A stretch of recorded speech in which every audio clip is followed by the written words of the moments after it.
अवध की धरा पर भगवान श्री राम प्रकट हुए। असल में परमात्मा जन्म नहीं लेते हैं, वह तो प्रकट ही होते हैं, क्योंकि जो सर्वत्र व्याप्त है उसका जन्म कैसा, और जिसकी जन्म नहीं उसकी मृत्यु भी कैसी। सर्वत्र व्याप्त हैं और सर्वदा व्याप्त हैं। भगवान सर्वत्र हैं और सर्वदा। तो जो सर्वत्र रहने वाले ईश्वर हैं वह अवध की धरा में प्रकट हो गए। लेकिन अब बात ये उठती है कि भाई अवध में ही प्रकट क्यों हुए? हमारे यहाँ भी तो प्रकट हो सकते थे, किसी और शहर में भी तो प्रकट हो सकते थे, अयोध्या में ही क्यों? तो भगवान शंकर के इस सूत्र पर हमको ध्यान देना होगा। भगवान शंकर कहते हैं ना, प्रेम ते प्रगट हो ही मैं जाना। भगवान प्रेम से प्रकट होते हैं, और कोई विधि नहीं, और कोई यज्ञ अनुष्ठान नहीं, और कोई योग तप नहीं। सबसे ज्यादा असर भगवान के पास होता है प्रेम का। प्रेम ते प्रकट हो ही मैं जान। अब मां कौशल्या ने कौन सा यज्ञ किया, कौन सा अनुष्ठान किया, कौन सा तप किया, कौन सा योग ध्यान किया, कौन सी कपालभाति किया? मां कौशल्या ने तो केवल और केवल प्रभु से प्रेम ही तो किया। और मजे की बात देखो, प्रेम तत्व दिया भी परमात्मा ने ही है, और हम उसी की चीज उसी को नहीं देते हैं। बड़े बेईमान लगते हैं। है उसी की दी हुई, लेकिन उसी को नहीं देते हैं। उसी की चीज हम दूसरों को बांटते हैं, दुनियादारी को बांटते हैं। मानस में बाबा तुलसी ने कहा, भगवान शंकर का मत है कि मां कौशल्या प्रकट कर पाई तो उसके पीछे केवल एक ही कारण है, मां कौशल्या का प्रभु के प्रति प्रेम। प्रेम ते प्रगट हो ही मैं जाना। भगवान प्रेम से प्रकट होते हैं, और आज उसी प्रेम के कारण अवध की धरा पर भगवान प्रत्यक्ष प्रकट हुए। सुर समूह विनती करी पहुँचे निज निज धाम। जग निवास प्रभु प्रगटेऊ अखिल लोक विश्राम। हे जग निवास प्रभु प्रगटेऊ अखिल लोक विश्राम। अखिल लोक विश्राम। जग निवास प्रभु प्रगटेऊ अखिल लोक विश्राम। सारे जगत में जो निवास करता है ऐसे ईश्वर का प्रागट्य हुआ। भगवान प्रकट हुए, और मां कौशल्या ने बहुत प्यारी भगवान की स्तुति गाई, वो हम लोगों ने कल दर्शन किया। और अयोध्या में बड़ा प्यारा उत्सव मनाया गया, घर घर में उत्सव चला। असल में भगवान समष्टि रूप से व्याप्त हैं सभी में। हमारी आत्मा जो है वह केवल मुझ में होती है, हम सब में होती है, लेकिन परमात्मा समष्टि रूप से सभी में व्याप्त होते हैं। इसलिए जब अवध की धरा पर भगवान प्रकट हुए तो सबको ऐसा महसूस होने लगा कि भगवान हमारे घर में ही आए। इसलिए उस अपनत्व के कारण, एकत्व के कारण सभी लोग ऐसा महसूस कर रहे थे कि भगवान मेरे घर आए। जाकर नाम सुनत शुभ होई, मोरे गृह आवा प्रभु सोई। समष्टि रूप से व्याप्त होने के कारण भगवान सभी के यहाँ मानव अवतरित हो गए, और इस भावना के साथ आनंद ही आनंद बरस रहा भगवान तुम्हारे चरणों में। आनंद ही आनंद बरस रहा जय हो भगवान तुम्हारे चरणों में। आनंद ही आनंद बरस रहा भगवान तुम्हारे चरणों में। आनंद ही आनंद बरस रहा भगवान तुम्हारे चरणों में।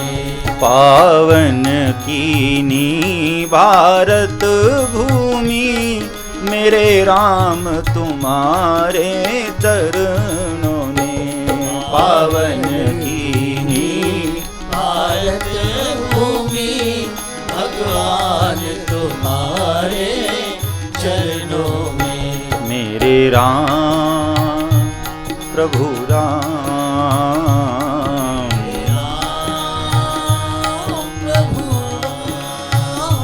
हे राम हे राम।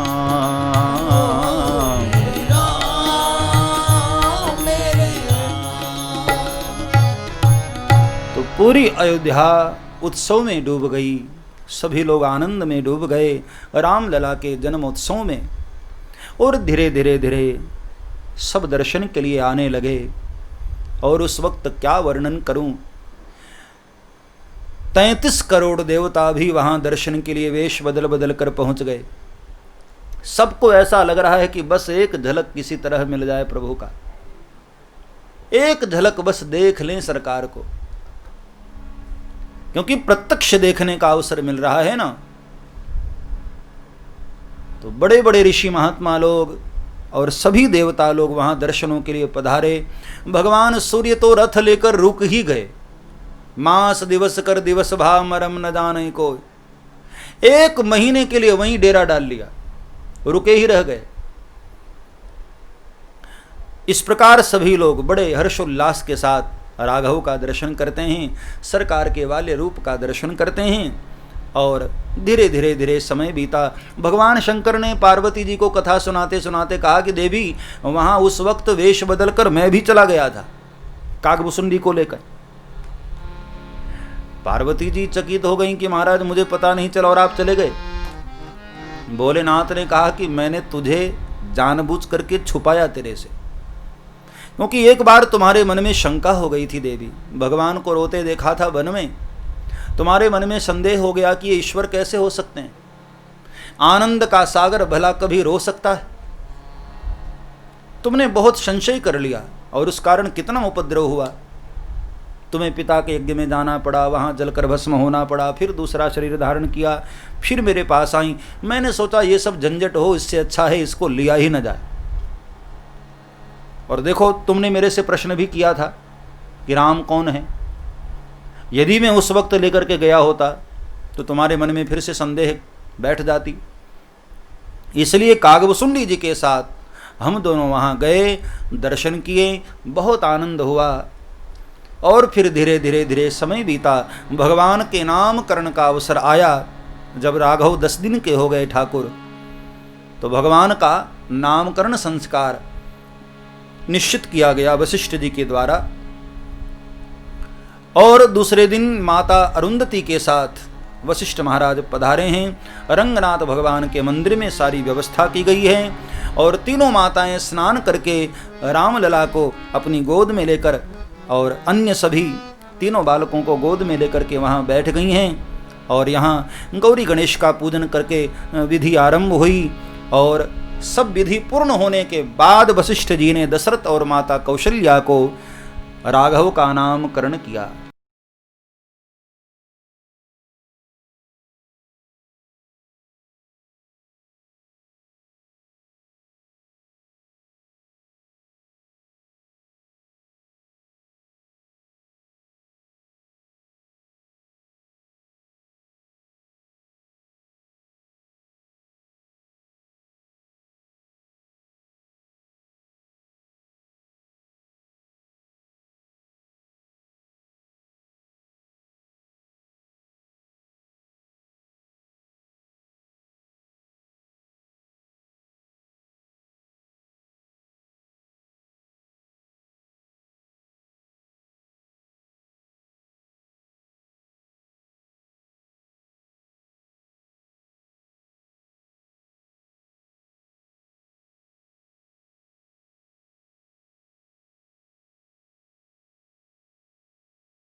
हे राजन, जो आनंद सिंधु सुख राशि, जो आनंद सिंधु सुख राशि, सी करते त्रय लोक सुपासी, सी कर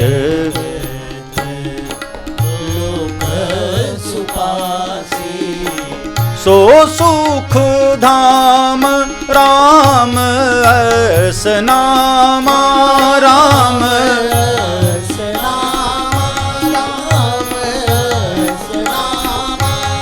अखिल लोकदायक विश्रामा, अखिल लोकदायक विश्रामा, अखिल लोकदायक विश्रामा, जो आनंद सिंधु सुख राशि, जो आनंद सिंधु सुख राशि, जो आनंद सिंधु सुख राशि, जो आनंद सिंधु सुख राशि। हे राजन, वैसे तो मैं इस लाला का नामकरण क्या करूं, इनके तो बहुत सारे नाम हैं,